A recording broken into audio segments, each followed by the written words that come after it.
So Farage is back, and I guess the UK election is more important than the one in the US. Or he actually finally realised that he's completely insignificant in the US. No one knows who the hell he is and would not influence anyone on voting for Trump.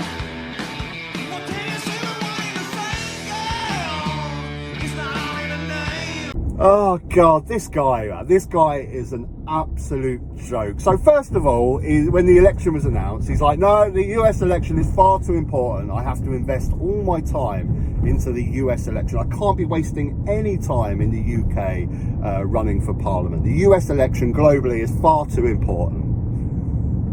Yeah, so I can hear the rallying cries right now from all the Republicans in the US going, we need Farage, we're not going to win this unless we get Farage.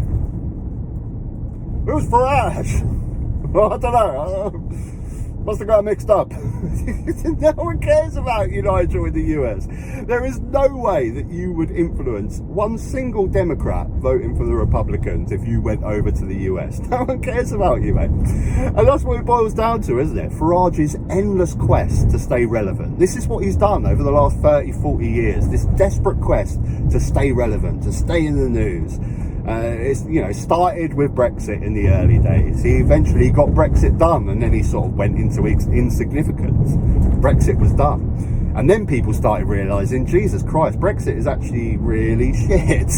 If you're a local business that used to export to the EU, bloody hell, look at all this red tape, look at all this paperwork, look at all this extra expense. If you're a fisherman, Nigel Farage was promising all these fantastic things. Don't worry, you can export to the EU, no problem, it'll be exactly the same. Brexit comes along, you realise, Jesus Christ, we actually had it quite good. We used to be able to fish on a Monday and it'd be in the shops in France on Tuesday. It's like, so everyone hated him. So then he got GB News, and his quest to become relevant, then he went on a little bit of climate change ranting, net zero, all this stuff. It didn't really pick up much traction.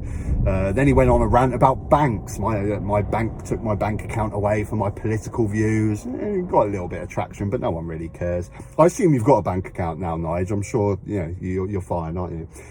So then he goes back to his good, tried and trusted immigration. And this is it now, isn't it? The people of Clacton are going to decide whether Nigel Farage's views are going to be shared in Parliament or not. Now, I don't think there's any coincidence that he's picked Clacton specifically. I mean, he could pick any constituency throughout the whole of the UK to go and run in, but he's picked Clacton. Now, Clacton, no offence to Clacton, I used to go holiday in Clacton in the 90s. It was a great place. It used to be a fantastic town, but it's one of those towns that has been hit the hardest through 14 years of Tory austerity. Council funding being cut, no investment, no job opportunities. It's a real sad, depressing place. The perfect breeding ground for Nigel Farage to persuade his followers that the reason Clacton's so shit, the reason there's no investment, the reason that there's no job prospects, is because of that guy down the road, Ahmed, in the hotel. It's his fault. It's his fault Clacton's so shit. What, me? I just come to try and get better life, a better job. No, Ahmed, it's your fault. It's your fault Clacton's so shit. I don't think so. Thing is, though, you'll probably find that Ahmed in his own country was like a doctrine in political science or something. He's like, actually, I think it's probably this plan of austerity that the UK have had for 14 years. It never works. It never boosts the economy. It only brings things down. Shut up, Ahmed. What are you talking about? Shut up. It's come on, people are Clacton. If anyone is listening from Clacton, come on. Do you seriously think all the problems of your town is because of Ahmed? And not 14 years of Tory austerity, not 14 years of cutting council funding. Oh, God, this road is horrible along here. 14 years of no investment in Clacton, no investment in areas, in business areas, boarded up houses, and 14 years of not giving job opportunities to people of Clacton because of the Tory government. May I add, the Tory government that has been enabled in the last election, especially by Nigel Farage, from standing down in Tory seats. The last election was a landslide for the Tory government because Nigel Farage stood down.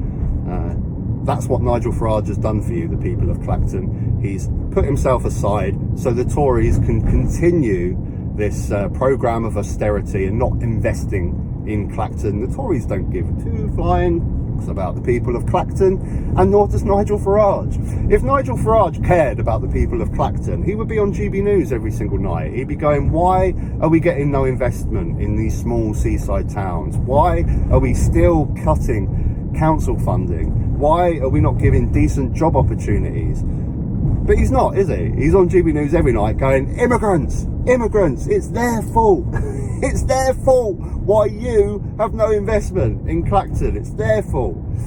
Oh God, this guy Farage. But the thing is, like, I talk about his endless quest to stay relevant, and I'm talking about him because I can't help it. He's a fascinating character. I can't stand the man, and I can't stand his constant grift. And his end goal, I still believe, I've done a video about this a couple of days ago. I'll put it as the video if you haven't seen it at the end, the recommended video.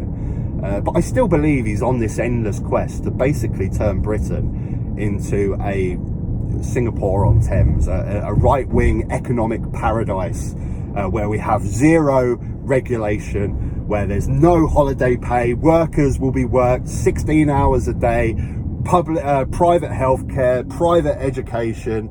That is his end goal. I don't know whether he's going to be able to achieve it, whether he thinks he can achieve it.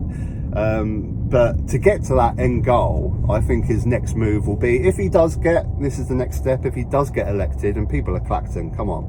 But if he does get elected, it seems like the perfect opportunity for him to defect to the Tories once they lose the election, and then become Tory leader. That ever a little bit closer to his Singapore-on-Thames. But we won't vote for this, the people of Britain, because the majority of people are quite sensible. Let's let this... Actually, are the majority of the people sensible? We've voted in 14 years of Tory governments. Maybe I'm overestimating how intelligent the people of Britain are. It's first past the post, that's what it is. That's what it is.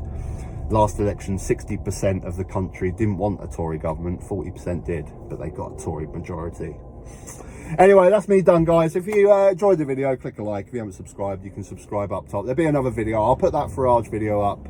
It goes into a bit more detail about what I think his plans are, what his end goal is, what he's trying to scheme to do. Till next time, take care.